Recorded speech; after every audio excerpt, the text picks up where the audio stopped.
La crise politique au Niger, le 15e sommet des BRICS, un nouveau président au Zimbabwe, l'élection présidentielle au Gabon, la situation politique au Sénégal. Salut, nous espérons que vous allez bien.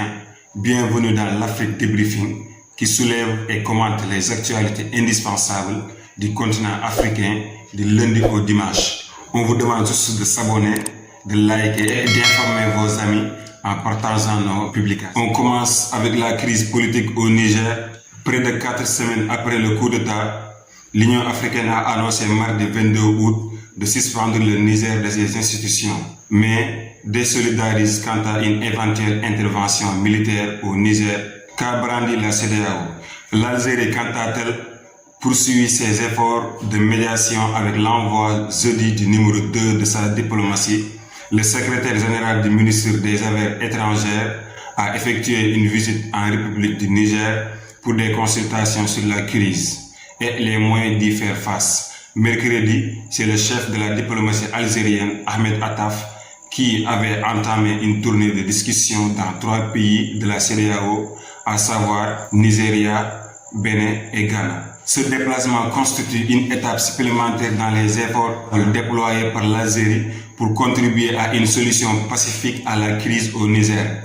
Pour rappel, le président Tebboune a fait savoir le 6 août qu'il refusait catégoriquement toute intervention militaire extérieure au Niger, représentant selon lui une menace directe pour l'Algérie qui partage près de 1000 km de frontières. Cependant, on assiste à une bouffée d'oxygène pour le Niger. Autour de 300 camions sont arrivés à Niamey venant du Burkina Faso et transportent en grande partie des produits alimentaires et des produits ménagers. Depuis le 30 juillet dernier, la communauté économique des États d'Afrique de l'Ouest, CEDEAO, a pris des lourdes sanctions économiques contre le Niger, en guise de représailles au coup d'État qui a renversé le président Ahmed Bazoum 4 jours plus tôt. Pour rappel, le régime militaire du Niger avait donné vendredi 48 heures à l'ambassade de France pour quitter le pays et a autorisé le Burkina Faso et le Mali à intervenir en cas d'une agression. 15e sommet des BRICS en Afrique du Sud.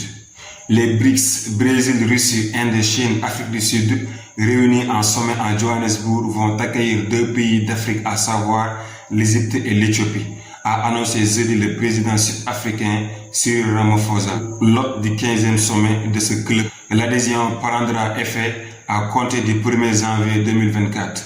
Une quarantaine de pays avaient manifesté leur intérêt. La question de l'expansion du groupe était la priorité de ce 15e sommet qui s'est ouvert mardi. Les BRICS ont dû s'accorder sur le choix stratégique des nouveaux entrants. Les tractations ont eu lieu lors d'une session plénière qui s'est tenue à huis clos ce mercredi. Le club des 5 produit un quart de la richesse mondiale et ressemble 42% de ce Gabon. L'élection présidentielle opposant le sortant Ali Bongo à son principal opposant Albert Ossa.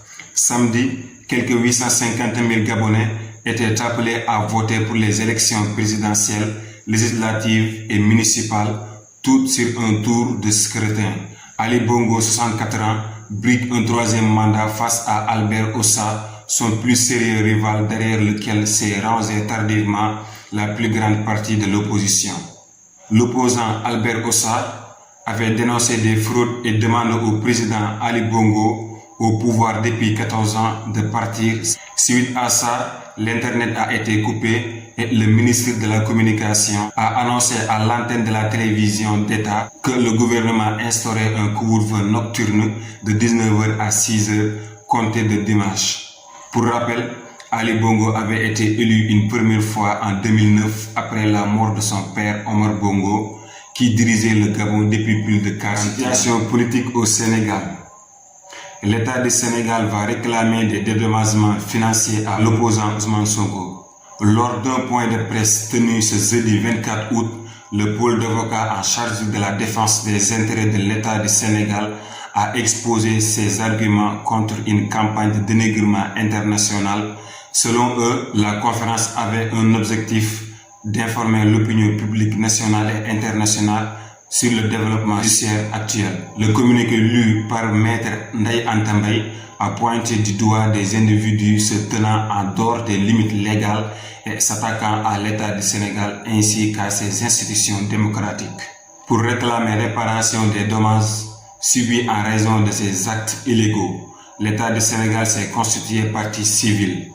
Le communiqué explique qu'un pôle d'avocats chargé de défendre les intérêts de l'État du Sénégal a également été mis sur pied pour se constituer dans ces procédures. Pour rappel, les avocats de l'opposant Ousmane Sonko étaient dans les locaux du Haut Commissariat des Nations Unies aux droits de l'homme à Genève. Lors de leur entretien avec les responsables de l'agence onusienne, ces avocats ont d'abord exposé l'urgence à laquelle est confronté le client, dont l'état de santé s'est gravement dégradé après plusieurs jours de grève de la faim.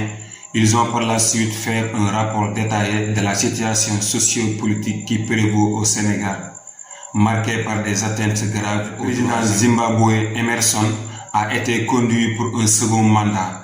Il a obtenu 52,6%. Les Zimbabwéens se sont rendus aux urnes les 23 et 24 août pour choisir le président et leurs députés. Les élections qui devaient se clore mercredi soir ont dû être prolongées. Les cafouillages et notamment le manque de bulletins dans les bureaux se sont multipliés, en particulier dans la capitale Harare. Merci beaucoup, c'était tout pour cette semaine. Merci d'avoir regardé la vidéo. On vous demande juste de s'abonner pour recevoir en temps les Afrique Debriefing et surtout n'oubliez pas de donner votre avis au niveau des commentaires. On vous donne rendez-vous à la semaine prochaine. Peace.